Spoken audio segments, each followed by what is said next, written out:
Yep, it is about that time. About that time.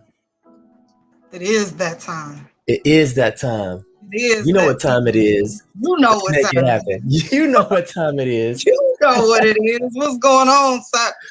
Man, nothing much, just another day here in paradise. Okay, then. Um You better be yes, in paradise. well, yeah, listen, so much happens in paradise. I ain't gonna say it's all peaches and cream, but at Okay. least I'm in the land, how they say in the church, I'm in the land of the living. Listen, sir.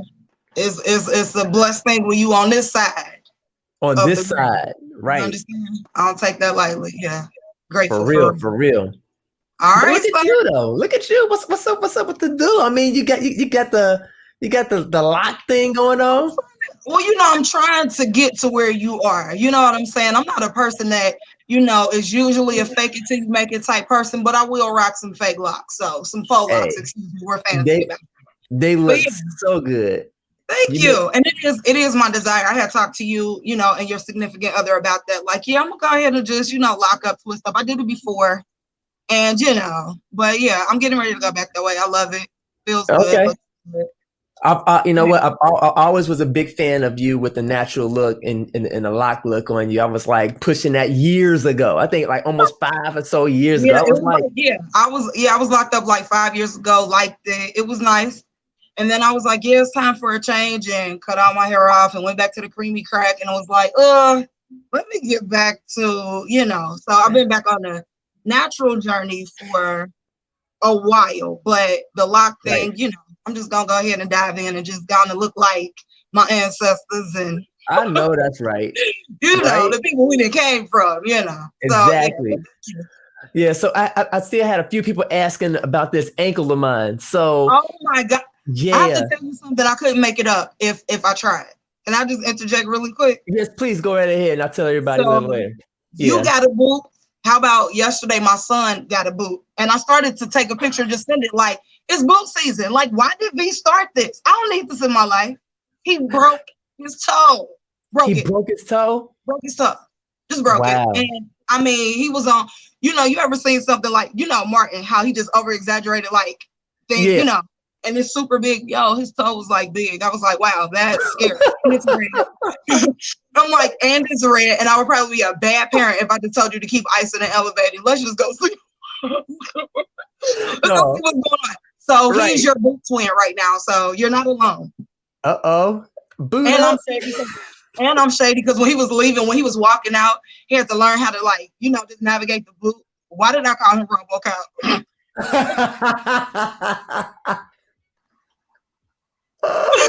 No. That's what Not happens. call That's you. what happens when your parent is childish. I called him RoboCop. I was like him have Not that. Not when your parent is roasting you. I don't know how many of you guys out there have parents that roast you. My parents never roasted me ever. They were always loving, And see, caring, that's why you're encouraging. awesome. My kids are like, we out here. Clap and get clapped on, clap back. You better survive. There you go. Period. I'm getting ready for the world. But go ahead, your boot story. Okay, so this is what happened with my boot story. So last week, it seems so long ago because it's so uncomfortable having a boot on. And this is my first. This is my first major injury ever. So in your life, in my life, okay. in my life. So I've gotten by all the way up to the age of 43, folks. The worst I've had. You don't need to be breaking nothing. I don't need to be breaking anything. But you know what though? I'm officially old now. Like to me that was my ticket. That was my body telling me like, dude, you out here trying to rock it with these teenagers, because that's who I was with. I was with some teenagers. I didn't go with them. I happened to go to the Whitton Woods basketball court, and I'm out there by myself shooting the basketball that I brought with me, just shooting the basketball around. I'm out there killing it. I still got it, people. Like, don't sleep on me. Just because I'm 43, just because I don't be out there on a regular, doesn't mean that your homeboy ain't got no jump shot. I will spray them eyeballs all the way out. So, anyways, yeah, and I say that with confidence. I say that with the utmost confidence. So I see some young boys, some youngins come up, and they go over and they start shooting around. and they start playing some 21. So I'm kind of watching them off to the side, and I wait for a while to jump in the game. So I jump in the game, I come in late, and we playing some pickup. We play like, a couple games of 21, in which I didn't win any of those games. But I wasn't going hard though. I was out there just, you weren't really trying. You just playing around. Yeah, just testing the waters out, because I'm like, I ain't played in a while, but I still felt like I got it. And then plus in my mind, I was like, I want to try out this new body weight that I got. You know what I'm saying? Because I'm like 20 pounds heavier. That's the new body. I want to test the new body, folks. Here I am out there. They said, let's go ahead and let's do a 2-on-2. I'm like, bet. Brandon said that jump shot not going to work in the boot. It ain't going to work in the boot. Wow, the shade is real, but that's true. That's true. And so I'm out there. I'm testing the new body out. I'm loving the new weight, because I'm down there in the paint. Now, listen, I used to weigh like 138 was my weigh-in when I first started weightlifting in November. That's the beginning of November, folks. I was at 138. I beefed up to like 160 now, and still climbing. So I hover like around like 162, and I'm still going. Still trying to get that 180. Then I'm trying to get that 225. That 225 is going to be a crazy one, you know what I'm saying? But homeboy going to be out there looking like he about to destroy something, and I ain't going to destroy nothing. But anyways, I'm out there on the court, and I play the first.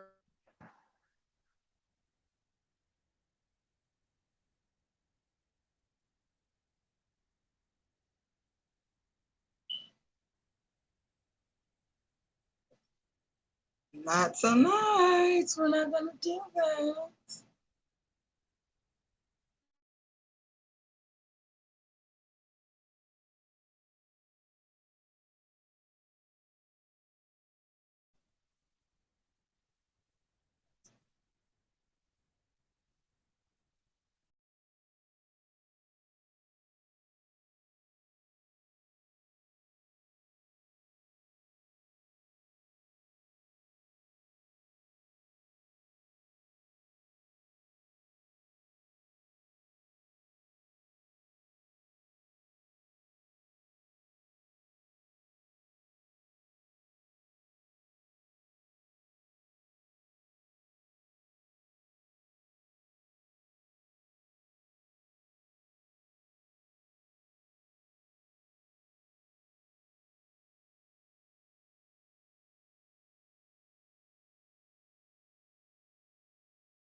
Okay. All right, we back. Okay. Yeah, I was like, telling my story was getting real good, and next thing you know, it was like the internet's like, nah. Yeah, I know, right? So, anyways, I was out there doing my thing, and I was spraying them like it was one of those cases where, you know how like when you are new to something that is old, like you've been around for a while. But you've been gone for so long that the new people that come back, come around, and like you come back and they're looking at you like, oh, like, hey, how you doing? And it's like, like I run this. I've been here before. And that's how I felt. I was out there. I'm like, this is my home court. You know what I'm saying? Like Forest Park, Winton Woods, basketball court. This is home to me. So everything I was throwing up just about was going in. And then right before I felt like, you know what, we're gonna push one more game out. Mm-hmm. We pushing this last game out, and I'm thinking to myself, like, I'm gonna start driving more because before I was like doing a whole bunch of like, body in, and I was doing a whole bunch of, jump shots, swinging out, hitting the J. So I was like, I'm gonna test out the crossover. So I get the ball first few times. I'm doing my thing. I'm like, okay, I still got some of the, the handles and stuff like that. And the last time I got that ball, pass it to me, I shook the guy in front of me. I blew past him. took about 2 steps, and then it felt like somebody kicked me in the bottom of my shoe, my left foot. So my left foot was behind me, like it was up. My right foot was out, and I was driving. I was getting past the guy, and it felt like that. He stepped on me, and I turned around real quick, and I realized that it was nobody behind me. The guy was off to the side because I like I said, I just stepped past him, and when I got kicked, I also heard this pop go off in my ear, and it was internal. And I remember my father telling me, he said, man, he was like, when his Achilles tendon popped when he was about my age, he said that he heard a pop in his ear and then he went down. And it sounded as if, like he said, for him, it sounded like somebody shot a gun off or something. For me, it wasn't like that loud, but I knew when I heard it, I said, ooh, my Achilles tendon popped. But it didn't hurt though. I just went down. I fell down, and then I looked up at the guys. I was like, y'all, I think I'm done. I was like, I think I broke my Achilles tendon. And they were looking at me like, and I was like, yeah. So they helped me up. I got up, and then I went to step forward on my left, and I realized that it was like no support there at all. And I was like, oh yeah, it's done. So I hopped over. Now, mind you, it was zero pain. So in my mind, I was kind of confused because I was thinking to myself, like, this was going to be excruciating pain. Like, oh my God, I can't take it.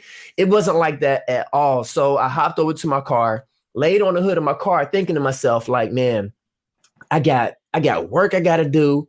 I got to get around.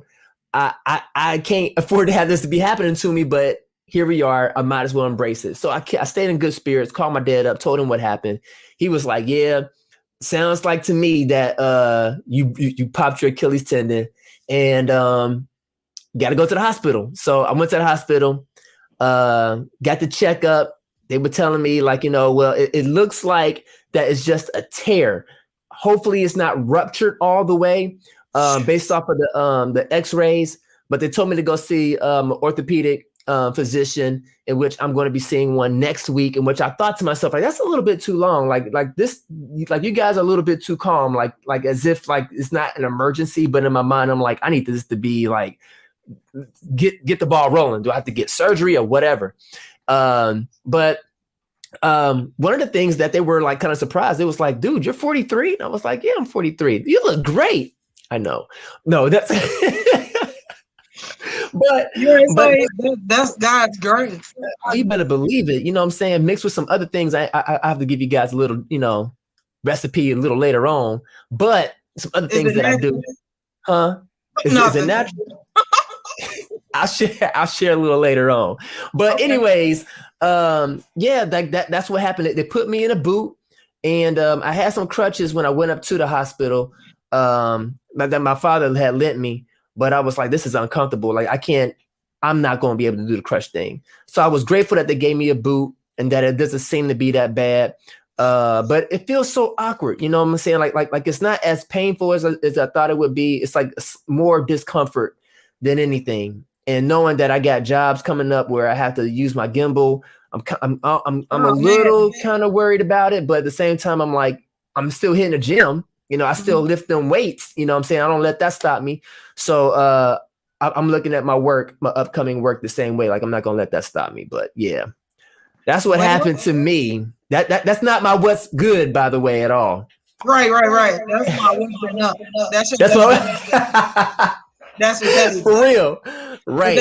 I'm glad you're okay. It's Thank you. That it happened in your foot, but you heard a pop in your ear. I'm just weird. Yeah. But your body is one unit. It's one, thing. So I get it. However God wanted to make us, hey, that's what it is. But I'm glad you're good. I'm glad you're able to get your RoboCop on too and still do whatever it is that you need to do. And I'm thinking how great it is that it was your left foot and not your right, because then how would you drive? Like, you know everywhere. Look, I would have been out there with my left foot like I'm driving a stick. Like crossing your leg to drive, that would have been interesting. And I would have paid money to see that. Like, oh man. But Mary has said, Mary left a comment. She said she's been to the hospital as well. And that she said she ruined her knees when she fell down a lot. So yeah, like take care of yourselves, especially like, you know, Mary. She's in up there in our age category. So, you know, I guess I'll be having doing is acting like we're elderly, okay? And no disrespect to the elderly. Look, no, but you no, you're not about to do that. If that's how you want to speak about yourself, you speak about yourself. Don't say our age because it's good at over here. Our age. It is our age, but you're talking about it like you need assistance getting up. Like stop. No, I'm not saying it like that. I say it with pride. I literally can't wait till I turn 50 because 50 is really about to be lit. For 41, real. Like, I'm 41 and 41 is lit. Okay. You think you think 41 lit? Wait till you turn 50. You ain't seen nothing yet. And here's the proof. Because by the time you turn 50, you'll be in a position to where you have more sense of independence, more freedom, and less worries. More money and everything. That's what I'm saying. No, but I'm saying, and I agree, and I receive all of that good, positive blessings and prophecy because you know you got it on you. But I'm saying, like, I'm not about to just be like, yeah, I'm up in age, you know, I'm 41. Gotta go to bed at 2 p.m. looking. No, I'm good. I still have a good time. I still have fun. I still got a lot of energy. Like, don't be trying to date me because we over 40. Like, oh yeah, she up there. No, you're up there. I'm good. Let's leave it at this, that we're in our 40s and people are blown away by how good 40 look. Yeah, facts. People never believe me that I'm 41. Yep. Thank you very much, Josh. Oh yeah, that's sweet. April know what I'm talking about too. She know what we talking about because listen, I think April was saying yes to me and not your, No, she's saying yes to the fact that 40s is lit down here. Like, stop it, okay? Like, stop. Let's get to what's been good because okay. What's been good? Well, before we go into our what's been good, we do definitely have to bring up the fact that Chris is not here with us. But it's a great reason. He is having family time. Yes, he is. So well-deserved vacation. Yes. So this is his video that he's sharing with us. So I'm gonna just count this as his what's been good because homeboy is living it up in Orlando right now. He got a little tan. Hi everybody. It's me, Chris, Slanted Brow Show here, coming to you live from Orlando, Florida, taking a break down here in Universal Studios. Oh, I have seen some awesome things. I'm enjoying a little bit of time off here. I can show you some. I've got some palm trees. Look at that! Oh my God! I know. Water. Oh, I will be back next week with everybody. I promise. Well, it's kind of a threat. Whatever. You guys have a great show, and I will see everybody next week. I so love Chris. Thank you so much, Chris. Wow, man. You know what? He's thinking about us on his vacation. He's thinking about us. He's thinking about the viewers. I just, you know, he's the best. He is. He truly is. I have nothing but the utmost respect for him and how he just loves his family. Like he loves his wife and he loves the boy. Such a family man. Yes. Yeah. Yes. He loves the boy. The boy. You don't get an A. The boy. Right. The boy. So yes, that's Chris. What's been good for him. So let's go ahead and dive in for us as to what's been good with us. So I'll go ahead and get it kicking off. Today is actually my daughter's birthday. She is actually in the double digits now. And I am one happy, proud father.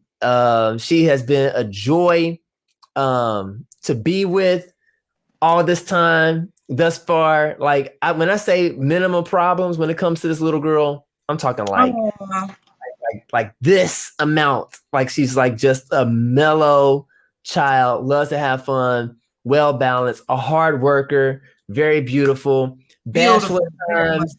But once you get to know her, once she gets to know you, then she'll open up, and you know how it is. with some shy people, they'll show a whole nother side. Typically, those people are like some of the wildest ones out there. I don't know if it's gonna be with her, but yeah, 10 years, 10 rotations around the sun, and I just thank God for her life. So that's what's up. What's good? That's awesome. And I have to say, and you did not pay me for this, but you are an awesome father. You're doing an amazing job with her. And I feel like, for the most part, I mean, children have their own personalities and things like that, but especially when they're young, they're more of a reflection of who they are in contact with all the time. So everything that you give her, take a little bit of that love for yourself too, because you're pouring that into her. So happy birthday, Angela. She is beautiful and very sweet. Yeah, and also too, she was very grateful for all the people who have left comments and birthday wishes, well wishes on my page. I put her picture up, and did another post where I put up a picture of us eating out. We went to Fuji Steakhouse. So, before I move on, what she had did today was my mother, whom she calls Grand Mirror, took her up to took some cupcakes and ice cream up to the school for her. So it was like a little surprise, gathering for her while I was, at work. And then she comes home and we have printed out a shirt with her on it. Like that's the picture that you guys saw up on my page. She had on a shirt. And I took her to an hibachi style restaurant. That's her favorite. She loves hibachi style food out there. And she ate, some chicken, some shrimp, some fried rice, and now she's just like, I'm full, but she wants some more, but not tonight. I told her tomorrow. Hibachi at 10. Right. But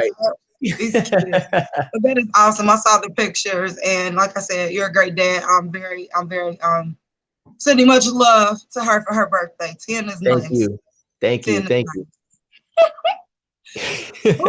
So what's been good? What's been good for me is I get to celebrate one of the most amazing people ever. One of my closest, dearest sister friends, I'm just gonna say sister, is getting married this weekend. I am so happy for her. She has literally been there for everybody else. Like she is literally like the gift of love, and she pours out to everybody else. And this weekend we get to pour out on her. So I'm so excited. I was just telling somebody not long ago, I was like, I need to get away. I need to get to a room just to change the scenery, whatever. So I get to get away this weekend and just go and just like kick back and sleep in, and, all that stuff. Yeah. And then we get to go get dressed up and be cute and celebrate her. And so I'm very excited about that. Wow. Yeah, I think it's just, like I said, she has been there without complaint for everybody else. And we just get to love on her and celebrate her and her fiance, Antoya and Steven. Love them very much. So yeah, that's what's been good. I will say I was a little bit on CP time with, getting my dress and stuff. Not entirely my fault, just busy, right? And I'm not a person that likes to shop. I want to go in, get what I want to get and get out, right? I don't like going through the racks. I was able to find a dress like same day that fit. No alterations. It was just like mint. So I was like, hey, I'm winning. But yeah, it was just, I'm excited. Looking forward to it. Hopefully we can dance and move or something. I've been in the house. I wish I could dance. What you mean? You can. You got to master a two-step.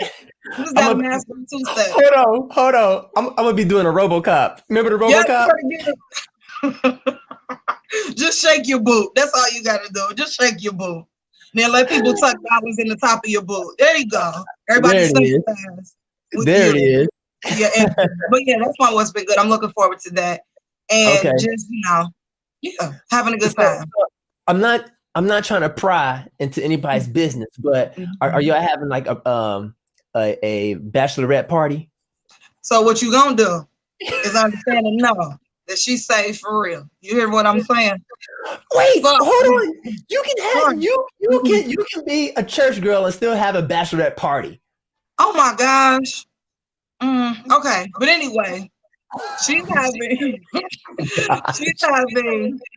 a drive-through like bridal shower that's open to everybody, and then we're gonna have like just some like intimate time with the bridal party and things like that. And then they're doing something for, her soon-to-be husband as well. So we're doing things like that because we still have to social distance and stuff like that.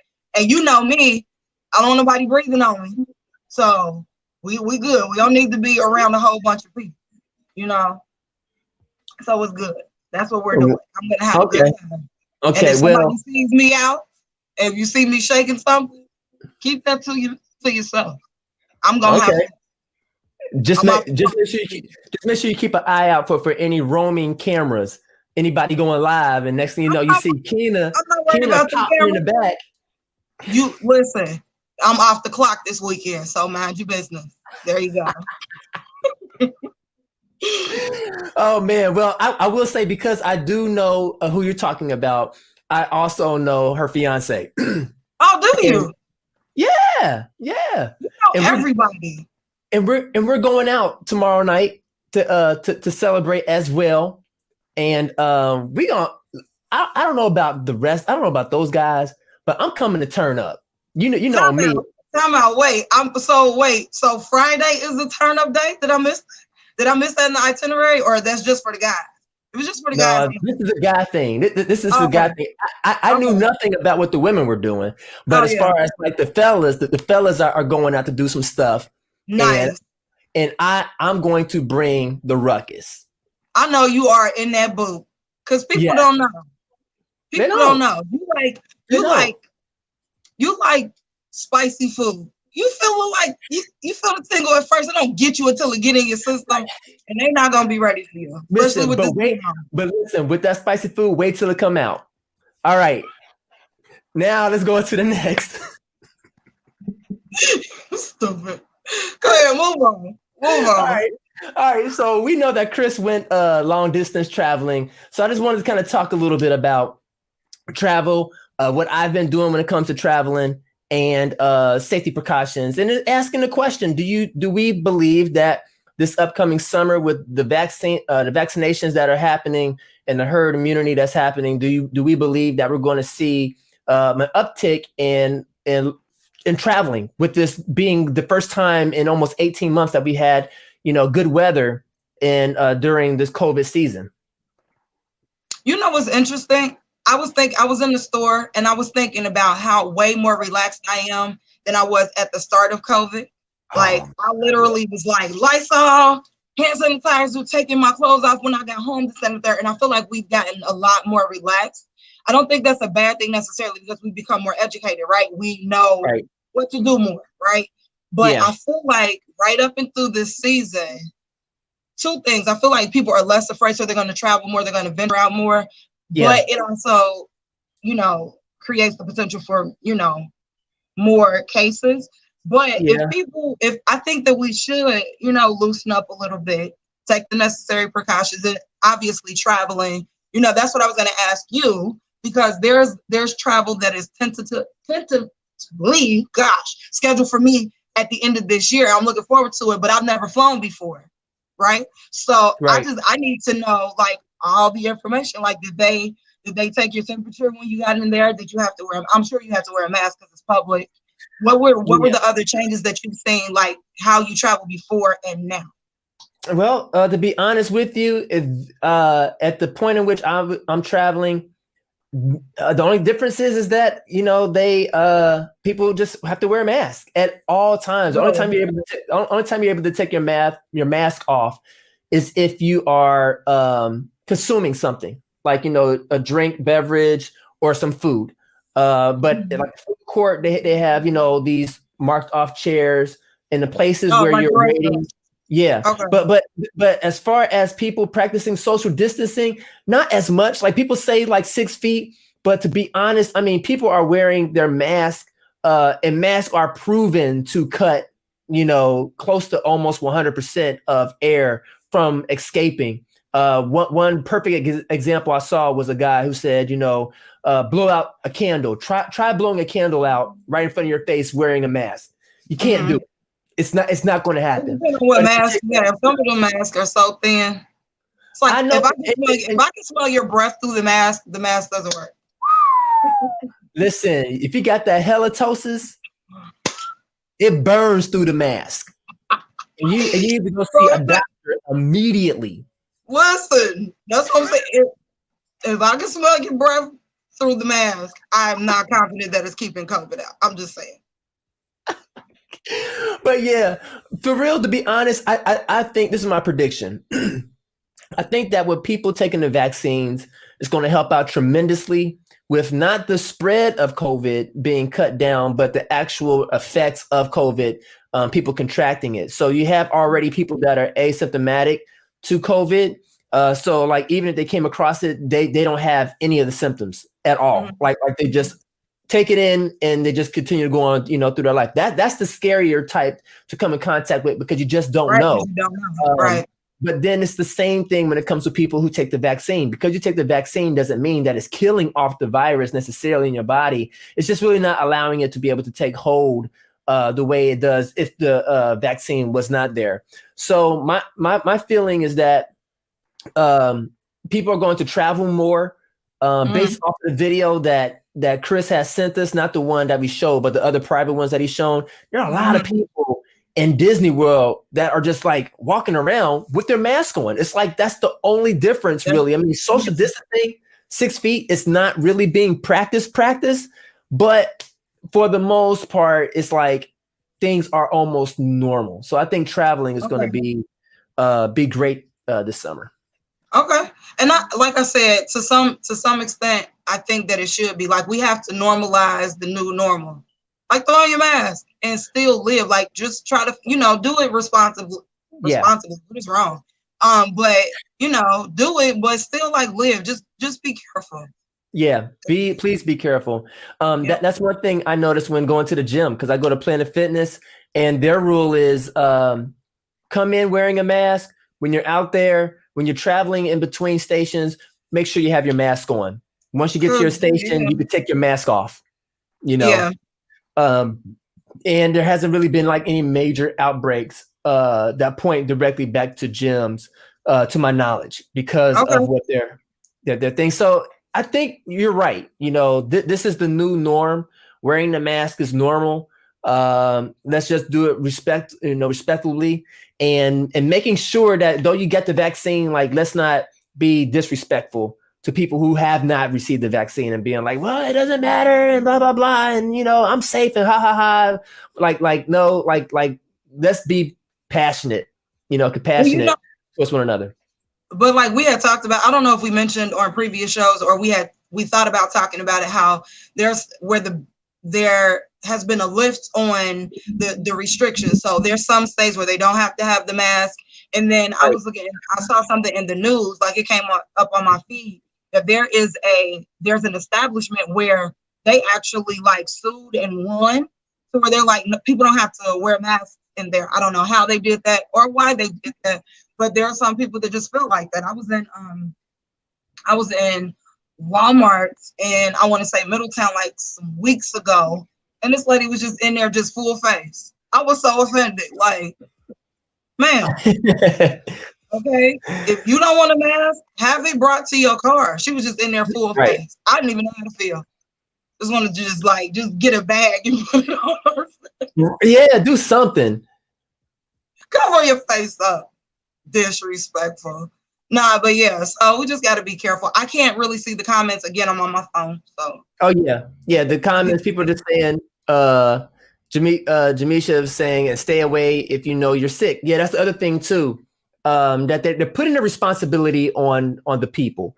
When you go to the airport, they ask you those questions to cover themselves, but to protect other people, they ask you, or tell you if you feel sick, do not go past this point, go get checked out, go home, but don't be here. If you feel like you have always be those people though, V. It's gonna always be those people like, all I need is some tussin and some lemon water. And I'm gonna go wherever I want to go. I'm good. I'm gonna make that little remedy that grandma used to make, and I'm good. And I'm great. Be around people. People do it all the time. All I need is some ibuprofen, and I'll be all right. No, that's COVID, ma'am. That's COVID. But you know what I wish they had was some type of like sticker or some type of card to say you've been vaccinated. Why would you say that? Why would you say that? That's like a baby market of beast. Like you can't come here unless you have this sticker. Why would you say that? You better show that card. You better be like this. No. Hey, I'm vaccinated. No, you're infringing on my right to go wherever I want to go. Why? Wait, what? But at the same Because what time, about those of us who don't want the vaccine? No, you're not about to kick but me out of certain places because I don't want that. hey, I'm just No, saying. I'm no. just saying that it would be super nice to have. I'm just saying it would be super nice just for people to have on the mask and stay home if they don't feel well. Thanks. Try to take Okay, my so let's ask the people. How do you guys feel about wearing a mask as a requirement at this point? And then also, how do you feel about people having to take the vaccine? Um, do you think that it should be a requirement, no. or do you think that it still should be remaining a choice A for people? Tell me what to do with my body. The second question is like, I'm just putting a second question out there because I, for one, believe it should still be a choice, but some people may feel a little different. You know, I'm one for free choice and free will. Let's see. You catch me first.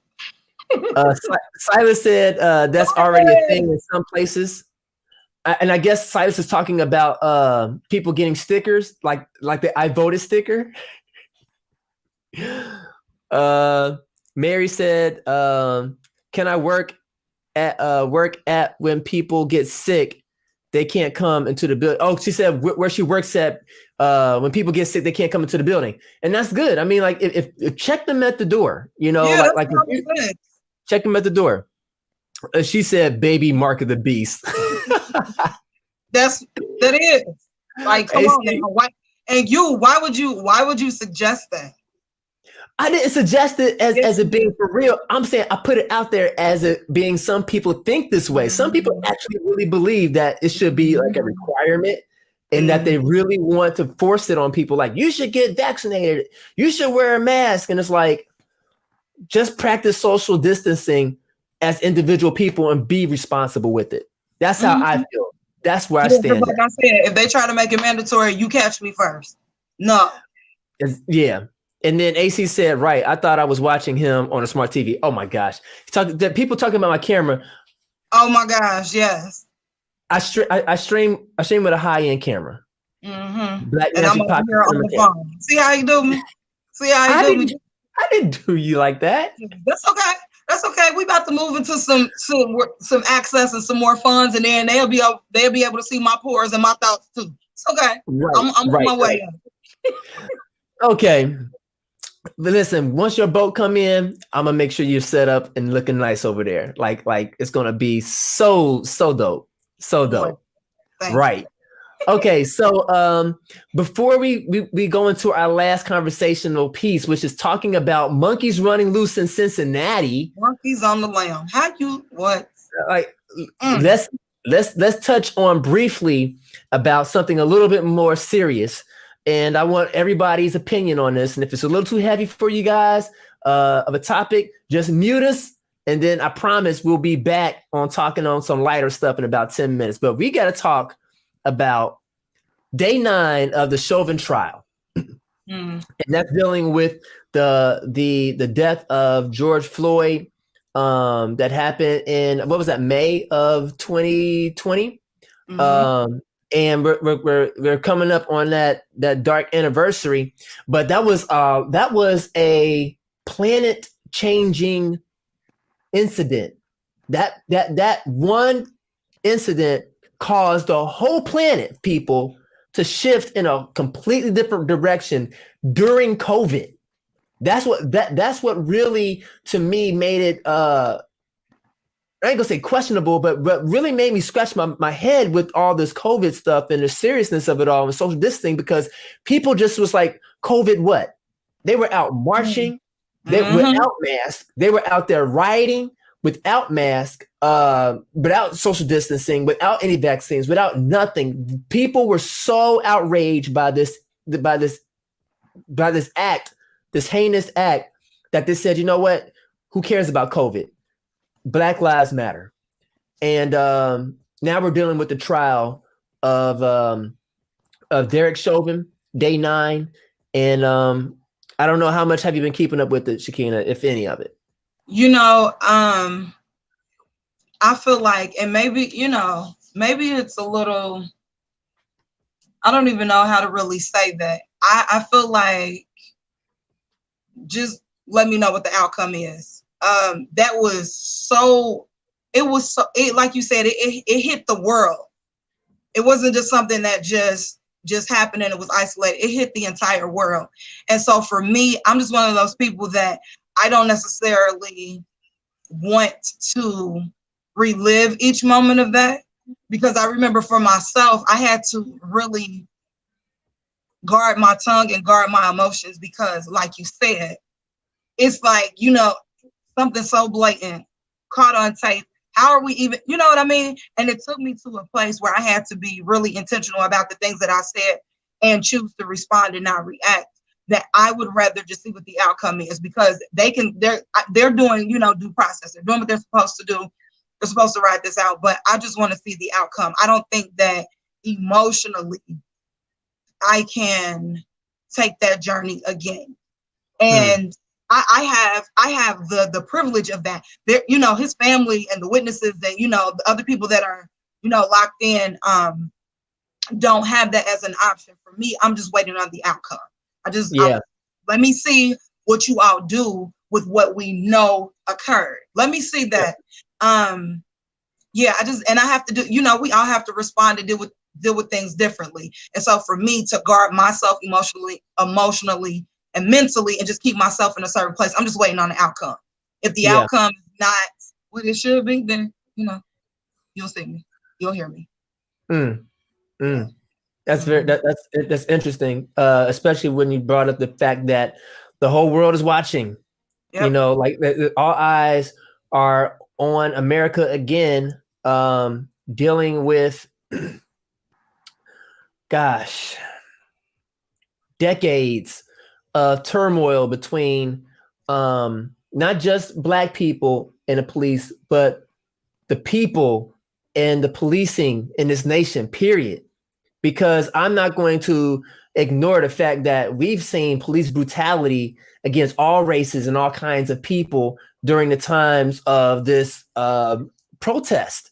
Underneath the whole, you know, Black Lives Matter umbrella, it just seems that if you side with people of color, it doesn't matter what color you are, what gender you are. You're going to be met with like some type of force that seems to be unreasonable.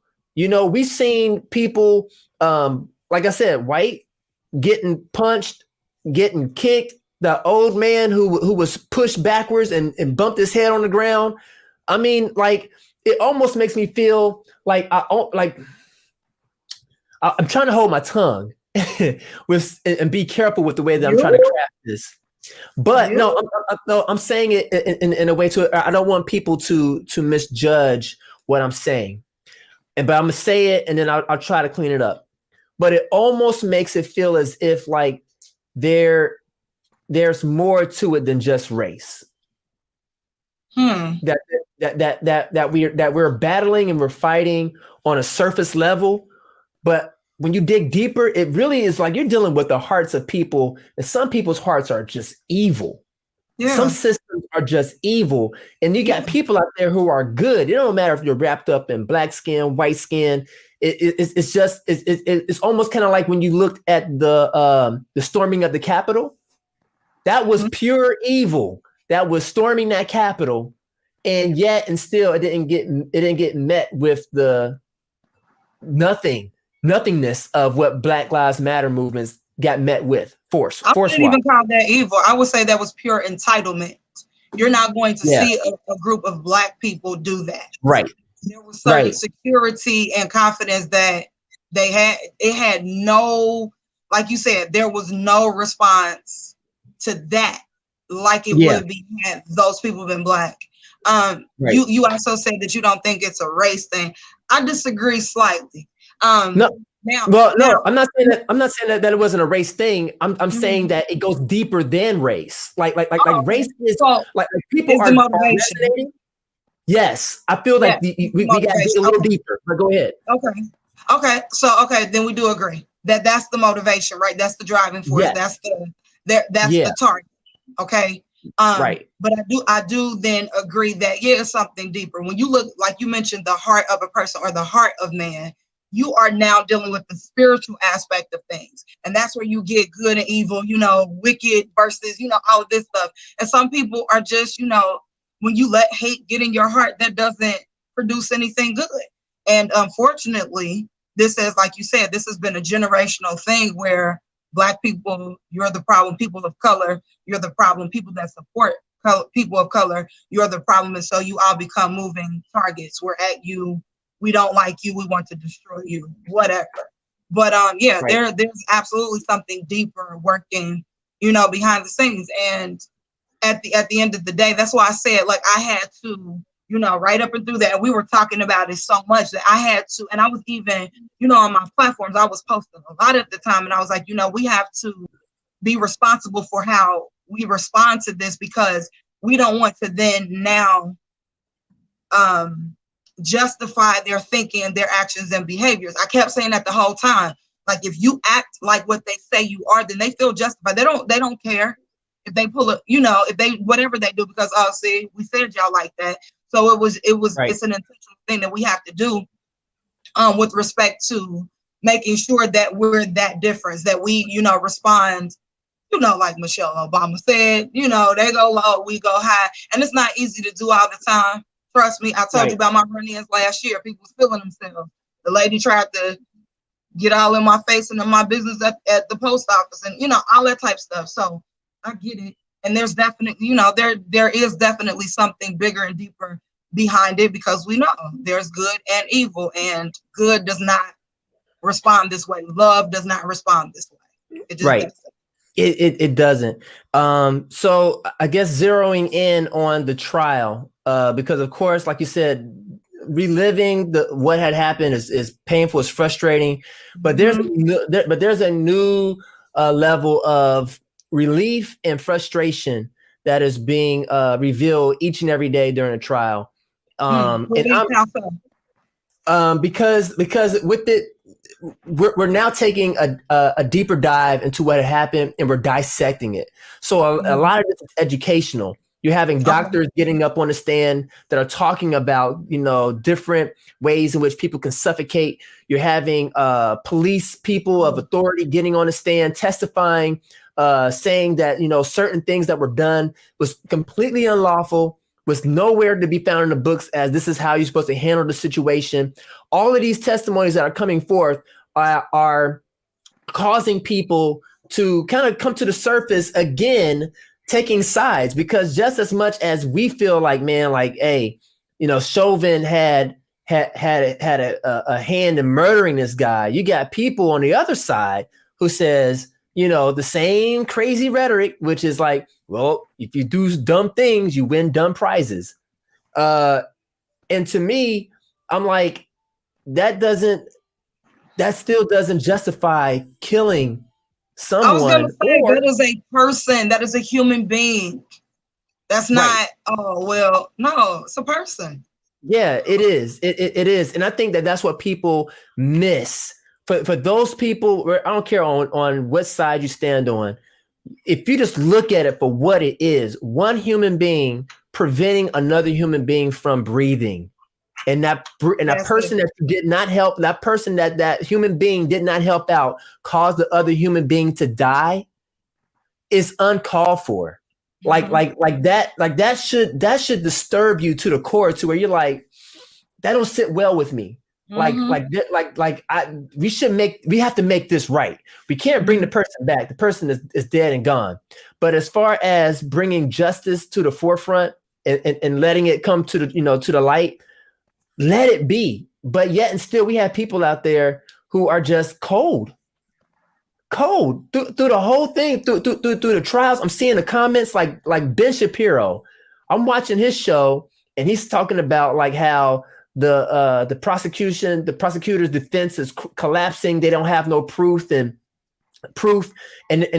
yet and still the proof is like right there. It's like they're showing pictures of Derek Chauvin's knee and half his body weight on George's neck. Now, was it like that the whole time? No, it wasn't. Was George Floyd's system clear of any type of drugs? No, he was high as a kite. He was on drugs that was causing him to lose his breath. But you know what the truth also is that when someone is having a hard time breathing, you don't make the matters worse. You're supposed to serve and protect. Yes, Sakina. Like I said when we talked about this last time, if somebody dies at the hands of the police, the first thing they do is blame the victim. I think that is so weak for them to say or even bring up, oh, well, he had drugs in the system. He wasn't choking on the way to the car. He wasn't choking on, like, just don't do that. Well, no, they released new video footage also. That he was choking, he couldn't breathe. He couldn't breathe before he even got on the ground. That was the whole reason. You said last week when we talked about it, it was because he was saying that he was claustrophobic because he was in the back of the, you know what I mean? Right, but then medical reports came out, and medical reports have proven that he was on drugs that causes your heart rate to slow down, and it also causes you to lose your breath. So what happened was that because those drugs, he was already on a downward spiral.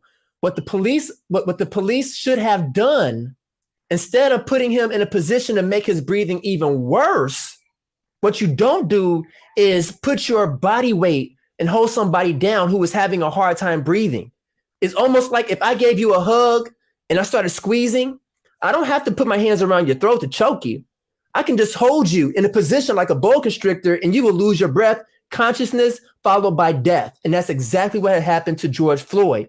George Floyd did not receive the help that he required when he was saying, I can't breathe in the backseat of the police car.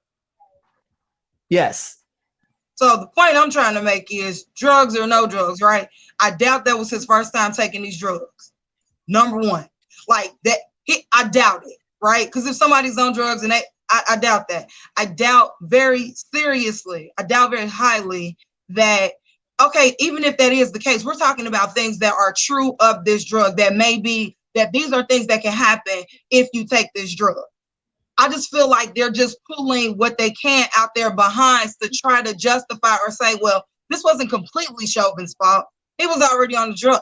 Like I said, I doubt that was his first time taking that drug and he survived every other time. He could have very well survived this time had Chauvin not done what he did. So I'm not saying not saying that, because like I said, to me, like I said, it's weak and they're trying to find a reason to blame him for dying that you can pull it. I mean, just like you can take regular ibuprofen. They're going to say, oh, well, may cause. Doesn't mean it was going to happen to you. There was something that happened to create loss of life that day. And I doubt very highly that it was the drugs alone. But again, they want to pull that out because they have to villainize the victim to make the guilty party. Exactly. Until proven guilty. Make them look like, oh, well, it wasn't all bad. Or now you have to make the person that passed responsible for their death too. Like that's my point. Right. And I agree with you 100%. I feel that, you know what, had George Floyd went home, he would have been fine. Cool. Exactly. He would have been cool. Silas says, if a citizen is saying they can't breathe, then police have to take that seriously. The fact that they think they don't have to shows how much they don't value Black life. Yeah. Yep. And that is a sad fact when it comes to Chauvin. But for those who've been watching the case, it is not looking good for him. And it shouldn't look good for him, because when you have your police force not backing you up, and they are literally saying, like, this is not what we do. That's strategic. They don't want to lose the station. Huh? Because they like, you gonna be the sacrifice. We're not about to incur, all of what's gonna happen behind us if we stand with you, because they have a code.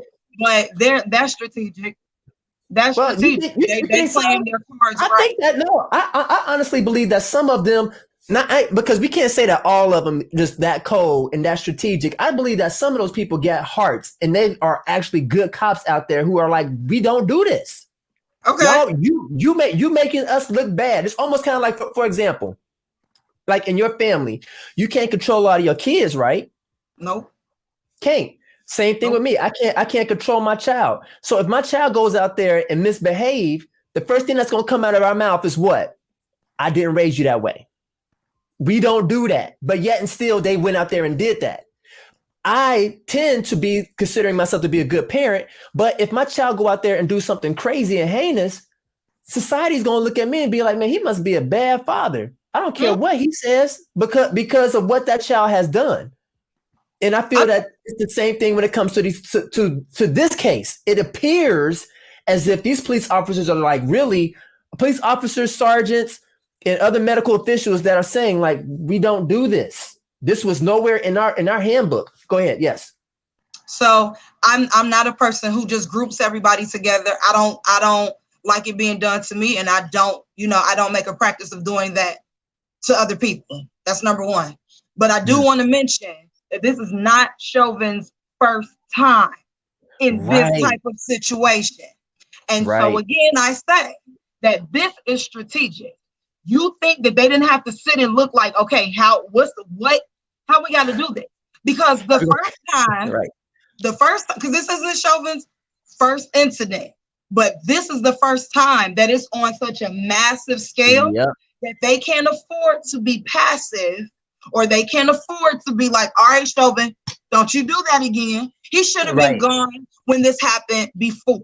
So again, I reiterate, this is on the world stage. If they stood behind this man and said, we got you, we stand in solidarity, nobody would have houses, everybody's tires would be flat, people would come up missing. Okay? They have to come out and they have to talk to their PR people. See, forgive me if I'm not impressed. You understand what I'm saying? Forgive me, okay, or not, because I'm not apologizing. What I'm saying is, I would never say that everybody is bad. I wouldn't say that, because I wouldn't want somebody to look at me and be like, Shakina, you all bad because you black, you a single mom, blah, blah. I wouldn't want anybody to do that to me. What I'm saying is it's very clear to me, especially with the history that Chauvin has, is that they understand this is go time, y'all. We cannot sit here and play passive like we did before, because he stayed on the force. He was still there in a position to do this again. So now they understand that the way this goes down now and how we respond and how we position ourselves, they had to willingly say, Chauvin, you got to take the L on this one, because we got families. We need to work. We don't want another building burned down. We don't want the city burned down. So we're going to make sure everybody gets the script, read it, smile at the right time, and show up and say the right thing. Now, for the people that show up and they do that because that's their heart, amen, God bless you, Godspeed. But there are people who are doing things to save face because they have to. This and the thing that is sick about it is that this is a human life, but so much of this becomes political. I have to say the right thing. I have to be the right way, and I have to do this. And then you secretly go home, or you secretly go to the office, and you just like, oh, that's just another N-word. Let's be for real. You know what I mean? We see that reality played out more than we see this compassionate nature. Is it there? Does it exist? Are there good cops? Absolutely. But unfortunately, we don't see those. Unfortunately, the problem within this system is bigger than people who have compassion. And that's the thing that's dangerous. That's the thing that's dangerous. The number of those who are compassionate seems to be way smaller than those who are not. And when you look at that and the majority rules and we see the outcome of that, I'm more focused on isolating that issue than trying to say, oh, there's some good people. There are. Fight to have more good people in place while we have to clean out the people that shouldn't be there. And if I could piggyback on your point, you said that there's a small amount. I would almost say, like, for whatever reason, it just seems to me that the ones who are bad feel like it's almost like they're untouchable in the act, because I feel like if you're a good cop, you would jump on your own right then and there. It's not about trying to show unity in the public eye when one of your own is acting foul. I've seen way too many videos, way too many times where police who act out and are obviously wrong, and his fellow or her fellow officers just stand by and just be like, everybody stand back, or they don't say nothing. And then I'm scratching my head like, if I was a police officer, I'd probably get kicked off the force because there's a code. I would yank somebody like Chauvin up so fast. And I'd be like, screw protocol, screw books and everything else. This person is in need of help, and you acting like this, I'm yanking you up. And that to me is the sign of a good cop. Now, how many videos do we see of that happening? But that's my point, and that's what I'm saying. That's why it's like, Chauvin, you gonna take this L because all of us got stuff to do tomorrow. That's number one. Number two, there's a code, and it's almost like that dysfunctional family type stuff. Like, what happens in this house, stay in this house. Not if it's wrong, not if people are dying as a result, not if you know and you see corruption and you turn a blind eye to that. Because then this is the question that is now raised. If you see these things, how good are you really if you're turning your head to that? So it's not, it might impact you a different way, but if you're sitting quietly with things that are just not right, then that good is questionable. Oh no, it's all the way questionable. I can't trust you. That's that's how I feel, because it's like now, yes, I do. I have family members who've been part of the force. I got friends who are part of the force, and for decades, love them all. But sometimes I look to them because I'm like, I want to hear what you got to say, and they almost take some of them take that code of silence. It's almost like I look at them, I'm like, but you're not even near your precinct, your people, or anything. It's like, why are you treating us like a brother and sisterhood over humanity? Like you're a human being first. How about this though? Let me say it like this. Because people, yes, they protect and serve. That's one of the most biggest ruthless gangs that exists. Let's call it what it is. You better not snitch. You better not tell. You better not, And like I said, at the end of the day, would I call all cops bad? No. We grew up with somebody that's an officer. Would I call everybody bad? Love them all. Right. No. Right. Some people really got in that line of work because they really do want to protect and serve. They really want to make a difference. That's great. But like, come on. Wow. No, it is what it is. And we can't play that game like this doesn't exist. And I feel like, honestly, if you have this dynamic of good cops and compassionate, got in it with the right idea, we need to hear from them more. That's because right. your boys making you look bad, your people making you look bad, and that's what's causing a greater divide. And to your point about we need to hear them more. The ones that we have heard, we see multiple videos and testimonies of them saying that they've been kicked off the force. Yeah, they get kicked. Or they get 8-balled, and I'm like, wait, like all they're doing is just talking about the corruption that's happening within, like, not even their precinct, not even their force or troop, happening elsewhere in another state, and they're catching grief for that. And I'm like, man, what are they feeding these people? What are they feeding these people to get them brainwashed like this? Because I couldn't do it. I would be out here talking my head off. Like, listen, like you said, day one, they'd be like, give me that badge, give me your gun. And when you pull back in to drop off your cruiser, you get beat up because you can't be out there doing that. You can't. It is, and this is not made up. Like we know that this is like real. Like this happens. Like this is not a fantasy. This is not. And I don't know, man. I'm like, I don't know. Is this just the way that it's going to be? But also, for those who are watching, like April made a comment saying that she wished that she could be on here with us. You can join us by just clicking on this link. I'm gonna go ahead and put this link up again, so that you can go ahead, click the link, and we'll bring you in on the conversation, because the more the merrier. Yeah, and I know that we are over our hour, but I don't care. Oh my gosh. I don't care. We got to talk about the monkeys, Ike. I know. I gotta be Ike though. Ike feels out this month. Like, dang, it's okay. We only meet once a week. It's okay. Time. Breathe. Time. I got things to do. No, I'm just kidding. But she said, let's see. Mary said they don't blank anyone talking because world is bad. Yes, yeah. Like the bottom line is that we are like for real. We're seeing more and more every day how wicked this place is, and I'm tired of it. We shouldn't be surprised. We live in a I'm fallen world. I'm just tired. Like I pray to God that I don't have that type of evil knocking on my door.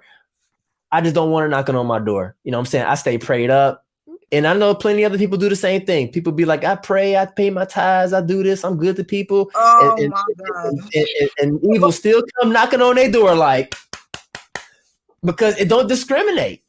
It doesn't That's all you can discriminate. do is pray God's protection, because at the end of the day, like I said, we live in a fallen world. Yeah. You know, there are perfectly innocent people that have been in this position. So it's just, like you said, you pray God's protection. Make sure one thing that I can say that's really good that came out of this is that people became very educated on what their rights were. People were like, no, but according to this code, I don't have to tell you X, Y, Z. And the thing is that the worst thing you could ever come up across or come up against is as an empowered and educated person. You can't do nothing with them. And in this technological age, I'm watching you. So not only am I watching you, I got facts, and you know what I'm saying is true. Right. That's what it is. So if there's been some great things that have come out of this, great things. So you just got to, stay prayed up. Also educate and empower and inform yourself. And then too, try to keep your composure. Don't give people a reason. You can just you can state your facts and your truth and whatever penal code it is, and be just as calm as you want to be, because you know that you have information on your side. I don't have to be out of pocket, because you know that I know what I'm talking about. So I'm gonna need you to go ahead and let me go and be about my day. God bless you, Godspeed. I'm gonna pull off now, but I am one. Right. Exactly. All right, so moving on, let's talk about something a little light before we jump off. We gotta talk about these monkeys, yo. Bubbles, Michael Jackson's Bubbles is out here. Bubbles, they got some boys because it was 5 of them. It was the Bubbles 5. It was the Bubbles 5. Okay. So it's so funny because, again, I am guilty of not watching the news. I just don't think it's like positive or whatever. And generally, the things that I need to know, they make their way to me. Or if I hear about it and it's necessary, I'll, do some looking around. But this was funny because it was on my feed and people were like, they already have memes up. They have monkeys like in disguise at like Dollar General, just trying to blend in. Memes. They have one of them was like, it was so funny. Like one of them was all the monkeys on police motorcycles, like riding out, like, yeah, we're here to take it back. It just all kind of crazy. So I did look up, well, actually my daughter, my baby girl did. She looked up the news, the report that they did. And it was so funny because it was like 2 younger people. They were kind of just out chilling. And they were like, what is that in the tree? Now, the one response let me know that you were so high when you saw this, because your response didn't make sense. The guy was like, is that a possum in the tree? Since when did possums climb trees? Number 1, don't do drugs, kids. Then 2, they were like, we don't know what this is. We don't know what this is. But then when it started swinging from the branches, they were like, those are monkeys. So they took the phone out and began to record. So they do another report with this lady that was like not far away. She's like, yeah, I was just sitting out here on my porch minding my business, and there was another monkey or 2 just sitting on a garbage can.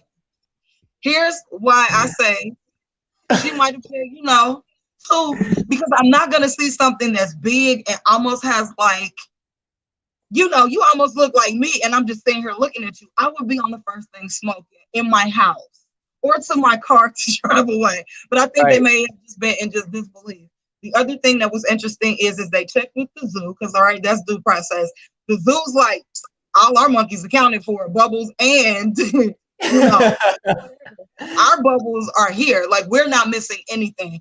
So apparently it's being, thought that someone had these monkeys as pets and they somehow got out. Here's the interesting thing. How did you hide 5 monkeys for this long? That's all I want to know. How did you do that? And what did your house smell like? Ugh, like Well, right? I don't get it. I don't. I don't get it at all. Like that's 5 little human beings almost going around your house, and you gotta feed them. Like, you gotta feed them. You gotta change their diapers. Like you said, either that or they were just going around the house just flinging feces all over the place. And I just I've seen too many movies. So how did you sleep with them in the house, not thinking they was gonna just eat your face or something? Like, these are wild animals. How did you do that? Where did you get these monkeys from? Amazon. Literally from Amazon. Wow. Like, you get anything from Amazon, but that's just crazy. It's beyond me. That's beyond me. Yeah. Who did? No, this is the other thing. Did they have friends and invite people over, and people were just kind of like, "Hey, what's up to the monkeys?" Like, yeah, right? Yeah, you have to live a secluded life. Who just come over your house like, you making the table and the monkeys on one side of the table, and then your human friends on the other side? I don't get it. I just want to know. I hope they find the person that did it, because I just want to see what this person looks like. They're either very normal or very abnormal. So we're very normal, you wouldn't know that they did that. I would have never suspected. Or they don't have a friend. Whoever got some monkeys in the west side of Cincinnati, they got some money. Money, yes. Because that's what I'm saying. They got money, period. Because this is not like going to go get 5 dogs. This is not going to get 5 cats or 5 rats or anything. Or some horses even. Like you can get horses before you can get some monkeys. I got it. Because now my mind is thinking, how did you get monkeys here? Because you can't just travel somewhere else and bring them back. They got to connect at the zoo. This is about to blow up. Hey, you know what? Monkey Gate. Monkey Gate / Monkey King. That's gonna be a new Netflix special. Monkey King. People across America who got monkeys for pets. What? What? Oh my gosh, my thing fell. Check this out. Wait, you see how distraught I am? Hold on.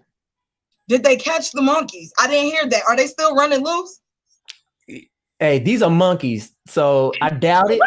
They doing them. They're doing them right. Together, though. Together. I'm not going outside. Listen. Oh, guess what? Guess what, guys? We have another guest. Oh, let's go. And she wants to jump in. We're gonna bring it back up with the Chauvin trial. Bring it to the stage. Hot sauce. Hot sauce in the building. What's up, y'all? Hey, how you doing, what girl? is going down? Nothing much and everything. How are you? Thanks for joining us. I'm wonderful. No problem. I'm headed home. Yeah. So. No, I was gonna ask you. So go ahead, fill us in and tell us your thoughts. I mean, weighing in on the situation, I've been watching for several days now here on YouTube or whatever. I think what stuck out for me was I'm not sure if you guys saw it, but it was the chief. I don't know if he was a chief or if he was actually a part of homicide investigations, and he was talking about how he received training for 40 years because he had been there 43 years, and he was talking about how extensive their training is with regard to their strengths and when a person is violent or anything like that, and how I don't know if that was the prosecutor, whoever's on the side of trying to not I don't know if it's the prosecutor or what you want to call it, but the side that was on the police officer, the lawyer that was on the police officer side, trying to trip this guy up, and he was saying, well, you haven't been out long enough in the streets as far as actually restraining someone to know whether or not the restraint that he used was he was able to do that. And he kept trying to kind of reiterate that and push that narrative. And he was like, no, I've been for 3 years. This is not a restraint that you would use. This is a deadly force restraint. We are not, as a matter of fact, I'm sure you guys heard that part when he was saying if you place a person under, in handcuffs behind their back is going to automatically restrict their airway or restrict their breathing. And he said, and the protocol for that is going to be for you to pick them up, put them on their side, or lay them on their side, or I'm sorry, pick them up and have them sitting straight up. Or put them on the side so that they can still at least try to breathe. But with this person having taken medications, of course he's huffing and puffing, like you said earlier on in the conversation, why would you aid if this person's already under distress is what I'm trying to say. Why would you further go? And so my thing was is when he literally asked him, he said, well, is this something that you would consider okay to do, or should it had even happened in that particular scenario? He said absolutely not. This is just not something that we can do. And that's the part that stuck out for me, because I was like, that's the obvious part. That's the part that it doesn't matter. It doesn't matter if he's combative. It doesn't matter if he was upset. It doesn't matter if he had drugs in the system. It does not matter. What matters is what you do in the situation. Now, the other guy, the guy that was on the police officer side, he said, well, of course they got to give you all these things about, well, he was scared and it was everybody in the crowd. He said, no, let me make this clear. It doesn't matter who's in the crowd. Let's just make that clear. It doesn't matter the crowd, because the crowd, as long as the crowd is back, you can't scan. That's like me scanning your eyes in a situation saying you're scared. I don't know that. You could be cross-eyed that day because you had an eye appointment and got some drops in there. Come on, let's just be straight, okay? Let's just be straight about this, because I'm sick of this mess. And you're saying, okay, I'm making a comment, making this, comedy, but at the end of the day, it's not. This is very serious. You can't tell me because a person is standing off to the left or to the right that they're scared. I don't know that. What I do know is my job. That is what I should know. That's it. And what I should know is protocol. And what I also should know is how to do that and how to do it well and know when to do it and what it is proper to do. And this is what pisses me off, to be perfectly honest, about these so-called, because these are so-called police officers. Let me remind you of how they get these police officers. They're coming straight from the military.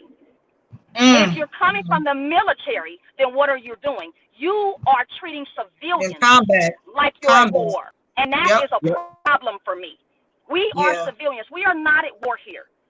And if you come out of there and that is your mindset, half of these people have PTSD. Let's just be real.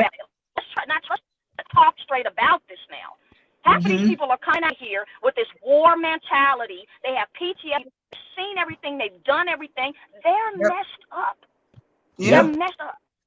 And they don't have any reason at all, if they haven't had a mental and a spiritual, let's just go there with it. If they haven't had a mental and a spiritual, because spiritual connects you with integrity. If they have not had a proper evaluation, they do not belong on the streets. Right. They don't. I agree. They don't belong on the streets. And that's the angle I'm coming from. Because when I see that, that's what I'm seeing. These people are completely, not only are they out of touch with the civilians, they're out of reality. Look where they came from. Yeah. We had mentioned that for human beings.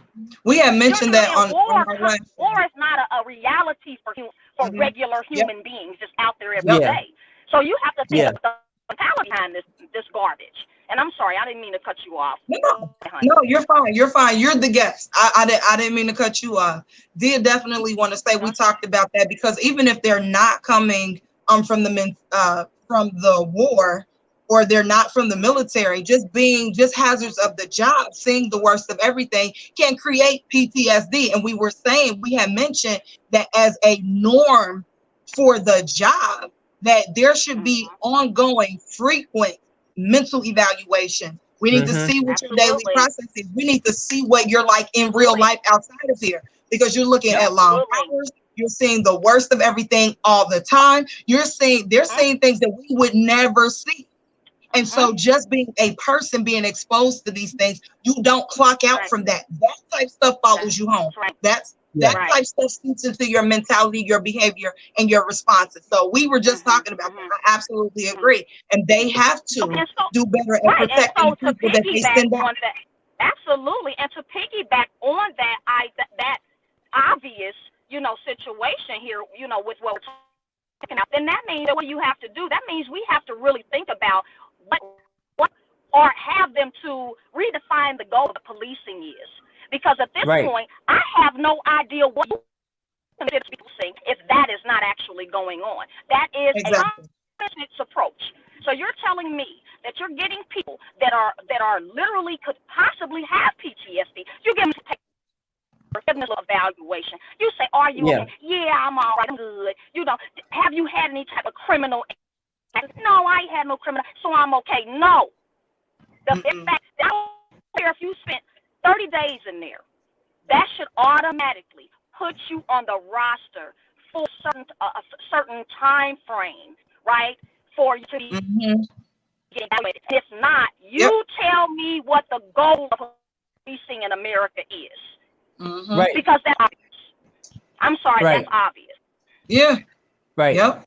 Because one thing about when it comes to policing, the way I look at it is that they are very reactive. They're not proactive. And being proactive in the community doesn't mean going around patrolling to the point to where you're just watching, looking for something to go wrong. Because at that point, everybody's a suspect. But if you are really going out there to serve and protect, you are part of the community, which means it's like you just have this one little level up above everybody else, which is that you have some training, you have the authority to be able to look for the good in all situations. But when you see something that seems like it's about to get out of control, is to prevent it, not wait and be like, "Oh, let's go ahead and just wait until it pop off and then we show up." Be part of the community. That's how you prevent things from happening, is not by driving down the street. Walk the streets. Know the people. Don't walk past them and give them looks and be like, "What are you looking at? Oh, let me walk over here because you look suspicious." That's the wrong type of mental brainwashing that I see that, in my opinion, is happening within the force, is that they are out there patrolling, watching people as if we're all prisoners. But that's the thing, like and you said. My sense about that, I'm sorry, go ahead, hon. No, go ahead. No, my sense about it is that because they know that, because this is something that the Black community has been telling them for eons. This is not something that, you know, we just finding out. That they know that putting police officers, even police officers that are brown, right? Brown and Black police officers within their own neighborhoods is going to literally almost eradicate this so-called violence, you know, Black on Black crime or whatever. They know it's going to work. So my thing is that then to me it feels more like, hey, well, this is to me a fraternity. So because now it's starting to look totally different to me. If you know that creating a space of peace, right, is going to be the best way to do it, as opposed to coming in a gang looking for somebody to have something wrong with you, something go wrong and pouncing on it, as opposed to putting things in place that keeps things gated in a proper way, right? Keep it orderly, if you want to take it there, right? To keep things orderly. Why wouldn't you do that? This is a fraternity of violent people coming together, spewing out violence amongst brown and Black people. Period. Dot. In the story. We have, I don't know how many statistics we have to go through. I don't know how many, I don't know what we have to do. Right? This is just beyond alarming. This is no longer alarming. This is simply, this is amazing. This is no longer alarming. This is just deplorable. And at the end of the day, they know this. This is ridiculous. I don't know how many places we have to. I don't know how many songs we have to, how many marches we have. Me personally, I'm not marching nowhere. I'm not marching and I'm not singing nothing. No. It's time to get down. Okay?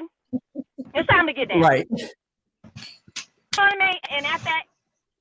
And I'm about that. Because I'm about people. You understand what I'm saying? Like, and that's the thing that I think that we need to. It's not about being violent. It's about being human. I'm a human being. Period, point blank. You will treat as such. If you don't feel like I'm a human, I don't care about that. It's not my job to teach you to interact with human beings as a human being, one to another. That's not my job. I don't have time to be telling you that I'm a human.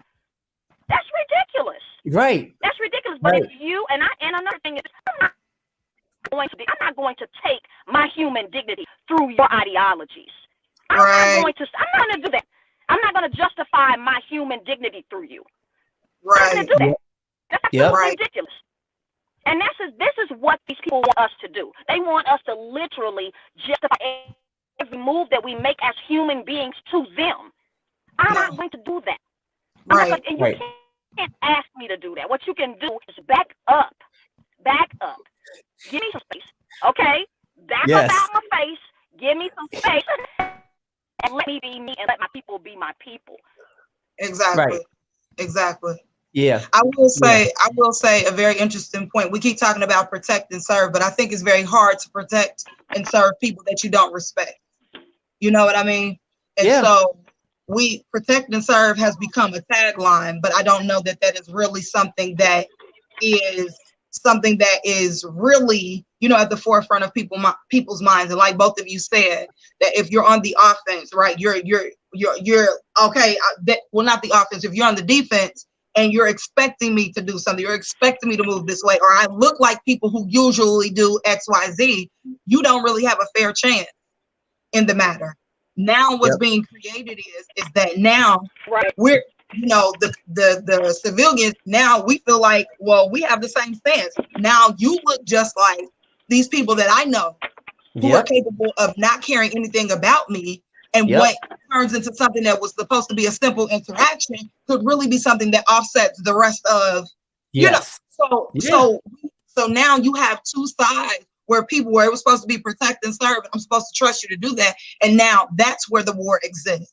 And so until we mend and heal those things, this unfortunately is something that we're discussing on the Slanted Brown, and is being discussed, in many other places. I understand where she's coming from. We've had similar conversations, and I'm glad that I'm glad that she was here to share that and bring out some other points. That is just a reality, unfortunately. And it's not, like she said, I'm tired of talking. I'm not marching. I'm not singing. I'm not none of that. I understand, because like I told y'all, mine is COVID, so I can't march with y'all right now. But but to the other extent, I get what she's saying. There's a lot of people that are like that. Like, that's not that we tried that didn't work. We have to try something different. In which Michael, he said, laugh out loud, yet you are here talking, police departments are hiring. And they are hiring, but yet and still we realize that, and we hear from other people who have better hearts than me, who are stronger than me, who go in with that mentality that says, man, like, this is a hard fight to fight. And it looks as if that is too far gone. And that kind of like caused, and you correct me if I'm wrong, that's what caused the Black Panther Party to come about, was because they said, you know what, the police are not doing our community right, so we're going to start policing our own people. So they call us when things get out of line. Don't call the police. The police ultimately didn't like that. The CIA ultimately didn't like that. They said, what's this Black Panther Party talking about? They toting guns and stuff, and they doing X, Y, and Z. And it wasn't that they were doing anything wrong. It was just that they didn't like the fact that they were kind of getting etched out of the policing business when it came to monitoring the Black community. I'm going to bring Hot Sauce back in. I did want to say this too, though, to the comment that he just made, that to the comment that he made saying, but yet here you are just talking. Talking is so very necessary, and I'm glad that she is talking. I'm glad that we are having this conversation, because talking is the very thing that gives people the opportunity to gain a new awareness, and also be able to move forward to what looks like solutions. So I'm grateful for her opinion, her perspective, her contribution to this conversation, because conversation is oftentimes the very thing that begins the process of healing, information, education, and empowering. So I'm glad that she's here talking. I never want anyone to feel as if they're being, I just don't want shade to be thrown at her because she's talking. That's exactly what this platform is for. So we welcome her conversation as well as anyone else's who wants to be part of the solution or offer, more perspectives that maybe we don't have. Exactly. And if I can piggyback on that, that there is a verse that I love hearing that says, one plants, one waters, but God gets the increase. It's the exact same principle. One person can talk, one person can put in the work, but you know what? It's all about the results in the end. Period, point blank. Because not one person can do everything, because a person who can do the heavy lifting and the work may not come up with the ideas, or may not be able to be as eloquent with their with their words and their choices to be able to cause it to happen. But you know what they can do? They can put that work in. And the same thing for people who may be disabled, but they have a brain. They know how to talk. They know how to think. It's all working together. So that's the way I look at this platform, is that we're just the brain. We're just talking. But there are people that are watching that can actually cause things to move, shakers and movers and stuff like that. So we're all in this together because it's the result that we're all pushing towards. And that's a better society. Exactly. Yeah, you're muted, Hot Sauce. Unmute yourself. I don't know if I have you muted or not, but there you go. Can you hear me? Okay. Yeah, we can hear you now. And I was completely frozen, but yeah, kudos. I mean, what everything you said, V. There you go. We don't come for people on Slanted Brow. Right. We don't do that. Yeah, okay, Hot Sauce. You look good. I'm loving a lot. Yes, you do. I like all that, girl. That's nice. Thank you. I was trying to get it together, y'all. Yeah, I'm really glad that you guys opened the floor up for this conversation, because I mean, as we like what is that kid? What is it? Chicana? I'm sorry. Shakina. Yes. Shakina. Yeah. Shakina. Okay. Got it. So, just like Shakina was saying, as far as like us being willing to have conversations and being willing to open the floor to new, they may not necessarily be new conversations, because I don't think that they're new conversations, because they're not. But the feeling, the movement, the presence, the atmosphere of the conversations, that is what I believe moves us, because I think that the Black community goes from feeling worn out to being upset, from hurting, and then angry, and then feeling hopeless. And so I think the conversations that we have keeps the hope alive, right? They may not be necessarily new conversations, but they absolutely do keep the hope alive, and they keep us being able to cope. Because for me, I'm not sure, I was talking to Mr. Chris about this the other day. For me, I am one that feels the pain of my ancestors. There are people out here that do that. Okay. There are some people that don't, but there are some people that do. I am one of those people. I mean, sometimes I wake up in the morning and I'm just sobbing. I'm crying because I can feel the blood of my ancestors running through this ground. And it's something that I can't explain. I don't feel like I have to, because it's been justified. I live in America. I'm an African-American woman. I'm 43 years old. That's the best justification as you need. Right. Right. But at the end of the day, and that's the truth. You understand what I'm saying about the justification as you need. But at the end of the day, that pain is real. Right. And sometimes I feel like I'm about to just go out of my mind with pain until I have a conversation like this, just to know that someone else is feeling and understanding, at least trying to understand what I am going through as a Black woman in America. When you are unapologetically Black, you are educated like myself, and you can think, right? You can think about these things. There are real thoughts going through your mind, real connections that are being made. When that happens, you get angry, right? And you get hurt. You're blistering at this point because you're not a fool. Anybody can see that man killed him. Just like an animal. Period. And we can go through the court process, like Chiquina was saying. Yeah, we can go through the court process. We can make the whole thing happen the way that it's supposed to happen or whatever. But flat out, he killed him. Okay, murder. That's just it. It's just murder. Murder. And you can call it what you want. Man, I'm gonna be right behind you saying murder. He killed him. You know what I mean? And I'm gonna leave it right there. You know what I mean? Right. So, you know, because he did. And when you see, I remember one time, and I don't want to keep going on and on, but I remember one time I was at a job. One of my good friends, who was a Caucasian, her name was Heather, and I was over at her. She told me, come here. I said, okay. And she said, I'm gonna let you watch this. And this was when the little boy, what was his name? Right when Tamir Rice got in, they got shot and laid in the street. He was laying in the street.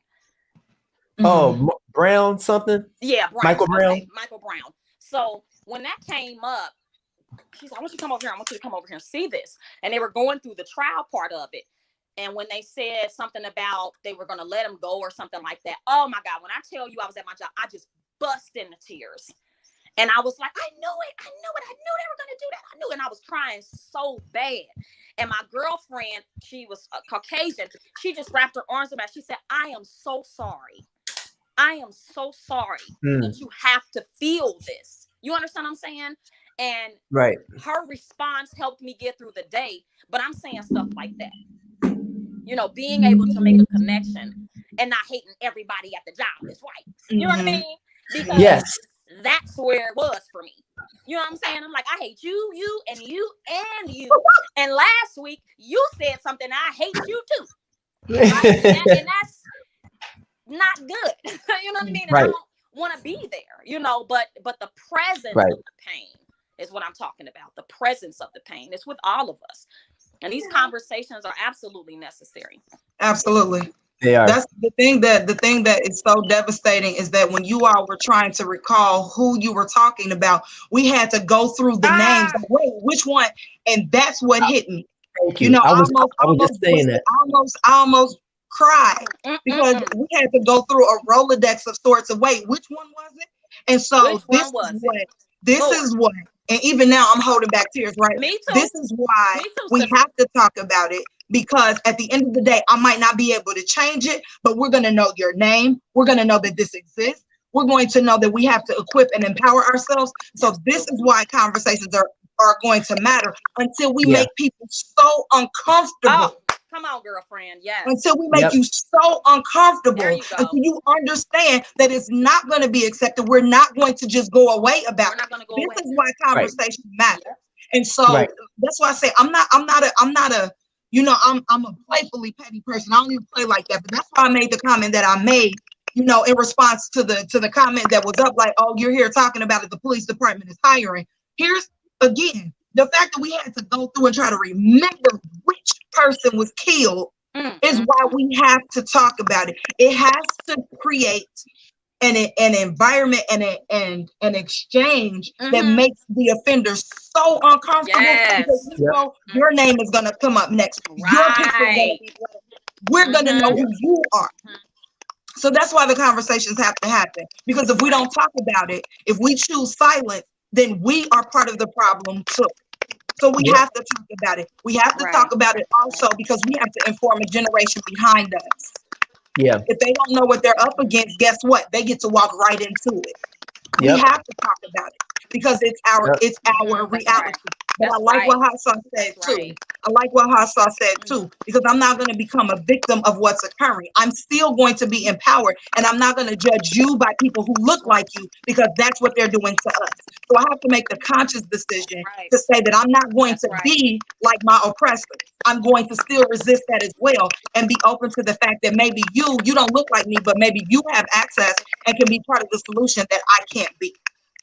So, absolutely. Woo! A whole lot has been said right there. I mean, I second that. I third that because these conversations, I don't know. I say for myself, I don't go to like a therapist. I tend to bottle things up, process it, and hold conversations or ask people of their opinion. But for some people, they can't deal with it. It's too much. So what they tend to do is just to tap out, or they become numb, so callous. And it's not that they don't care. It's just that the body can't take it, the mind can't take it. And so it's like I just want to encourage those people to let them know, like, you know what, go find a way to have a healthy outlet, but don't quit. You know, it's like playing tug of war. and we on this side and everybody's hand is on that rope, everybody sometimes is not pulling at the same time. Some people are just resting. Catch your breath. But don't let go of that rope though. Yes. Hold on to that rope.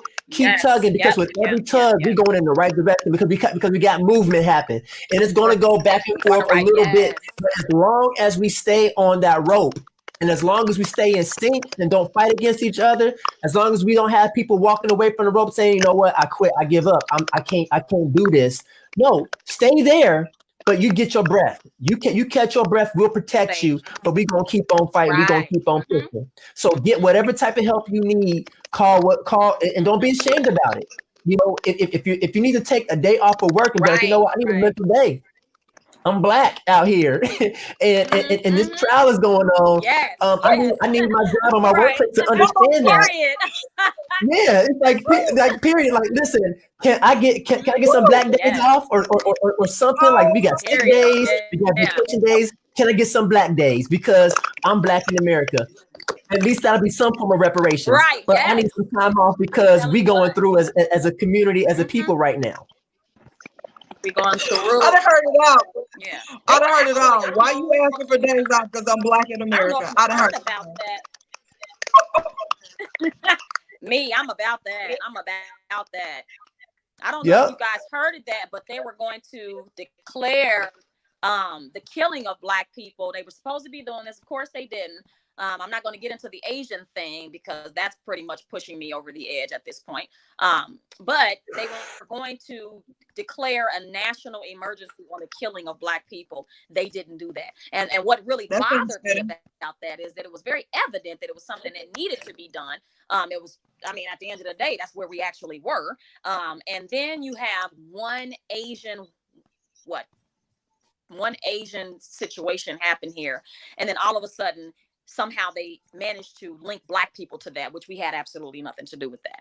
And so right now the narrative is, you know, our children, we're having to have the Asian community is having to have to talk with their children about, you know, Black violence on them. And I said, I was having another conversation with another group, because, you know, I'll be in all kind of little stuff. But I was having another conversation with another group. And I said, first of all, where are Asians at? Because I don't know no Black people that know where they at. So for us to be able to attack, we probably have to know where these people are actually at. And I really don't know too many Black people that know where an Asian community is actually at. So we know that that's not the truth, right? And so at the end of the day, where I'm going with that is, I don't know, but I said it. Yeah, I mean, like I might say that the most I've seen Asians gathered is when you go to like a nail shop, or if you go to like a Black hair store neighborhood. Like, and that's not being racist. That's facts. That's facts. And that's what happened with that shooting, is that they went to those parlors, and that's where they worked. They didn't go to no Asian community out in no neighborhood that I know of. It's like they just went to where they worked, where they gathered, and committed that act of violence. Just don't nobody know where they at. Nobody knows where these people are in America. Literally. I'm like, except for Chinatown. Like, I mean, we still want to get our nails done. Where is that at? Because I don't know where Chinatown is. I want to say maybe it's in LA. Or maybe it's in New York, but it's in one of those cities. Oh, is it? But you know what though? One thing that I can say about the Asian community is that they are so dope in the way to where when they get together and they put their monies together and they want to have their Chinatown or whatever, and they want their store, they know how to pull it off. When they want a Chinese restaurant, because think about it, like we have the power to do for ourselves, like how that Black hair documentary came out. We can buy Black. We can do for ourselves. It's just that we got to change our mentality for ourselves. You know what I'm saying? And let them do what they do. That's cool, but we gotta take care of some black skin right about now. I was gonna say that too. I think that we're doing that. We're doing it more. We're doing more. I know for sure. We're doing it a lot. We have said we have said, people, it's like people, our people, like, all we're to fight, and they like to run towards the fight, like, oh, I'm gonna swing with you, like, you ain't about to do that. But then when that fight's over, you're swinging at me. And the thing is that we have to heal within ourselves.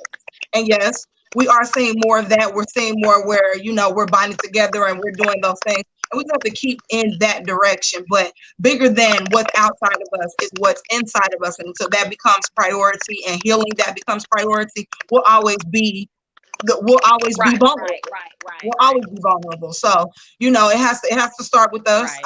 It's hard when there's an enemy without and within. And the thing is that what the sad thing is that we perpetuated the lies that have been told to us, and we've embodied them in a way that we live them out against each other. But I'm very intentional about showing that love. Somebody told me, matter of fact, Will Harris, oh my gosh, she's amazing. He said he goes out of his way to be good and kind to other Black people. His name is Will Harris. He's out of Florida. But he said he goes out of his way. Okay. Yeah. He goes out of his way to be kind and be good to other Black people, because it's so foreign to us as a people that we have to intentionally be the goodness that we're talking about. We shouldn't expect that from the outside. We need to model that on the inside first, and then they'll see it. No, that's not a people to play with. That's unity right there. That's solidarity. That's not a group of people that you can play with. But until we get that division together within ourselves, why would you expect outside forces to respect what you don't even establish? How can you do? Yeah, that's the thing. That's the thing. I think that by doing that, that's an all automatic respect builder, because I also do that. I go literally out of my way to speak to my people, to smile at my people, if I'm doing anything in service-based things or anything like that, I go out of my way for my own. It's not about being, perpetuating some type of racism or racist thoughts, because racism and racist systems and all these different things. But at the end of the day, racist thoughts or whatever, it has nothing to do with that. It's my people first. And the thing about that is, I have always been that way. I've been that way since I was a little girl. So this is not what I'm doing is not foreign to me. But what is I am seeing now, since I've always been that way, I can tell. I used to get, y'all know, I don't care. Okay, so that's why my name is Hot Sauce. I don't care how you drag me. That's just who it is. That's what it is. I would have people literally look at me like I was crazy just for speaking to them. My own people. I'm talking about. I'll get on the elevator. Like, good morning, everybody. How y'all doing? And people like, I would be delivering things and whatever, because I used to do a little DoorDash myself, with him. But I pull up, they already angry. I'm like, how you doing, sis? Like, I'm not going to. What I do is I don't accept the mindset that you decide to stay in. I'm gonna help you move that right on along. That's right. When you see me, I'm not going to act that way towards you. So you're going to have to either get with the program, or you're just going to have to be mad every time you see me saying, how you doing, sis? What's going on? How was your day today? And you understand what I'm saying? You're going to either have to get over it or get over it. You know what I'm saying? But I think that it has to be people like me. It has to be people like Shakina said, the guy, to make a point. Because when I do that, I'm literally looking in your face like, what I'm doing, right? Right. I'm Black, and you're Black, and that we need to start on the whole unity thing, right? That's why I do it. Now you can look at me if you feel like I'm crazy if you want to, but we both know what I'm doing here. So, and the thing is when I do that, I've actually gotten far more acceptance, because at first it was just like, where she is, like from planet Xena somewhere. But I knew what I was doing. Because I would wake up every morning. You understand what I'm saying? I'm the one waking up with tears from the blood in the ground. So that's why I was like that. Because I'm like, you know what? I'm tired of this. I want my people to be together. I don't want to fight my own. I can get mad, but I don't want to fight you. Because how is that supposed to help me? That's not going to help me. And I'm not going to let somebody else that's not us fight you. And then I'm not going to let us fight us, right? Perfect example. I'm going to give you a real quick thing that happened to me. I was at a store getting some t-shirts or something like that. And I seen two sisters. Looks like Shakina's gone.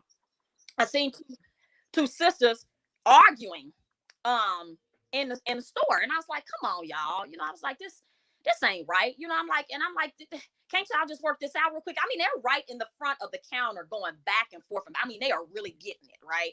And I finally just got tired of it. I said, hey, look, y'all, sis, this is a bit much. Like, I mean, I know y'all mad, but you know, can we calm down? Like, you know, this is why we can't get things together now. Can y'all talk it out? So the lady, the younger lady turned around and looked at me, and I guess she was like, you know what? She right. You know, this ain't that much, you know. So she kind of calmed down. I was like, you know, yeah, you know, I want to chill. Like, so, but the older lady that was older than me. Now, check this out, lady was older than me. Okay. She says, turns around and tells this girl, you know, I'll shoot you. I said, what? And I asked the lady, I said, why? I said, so you gonna shoot another sister for what? So you can have the last word? I'm like, this is not gonna work, right? And it was like, it made me feel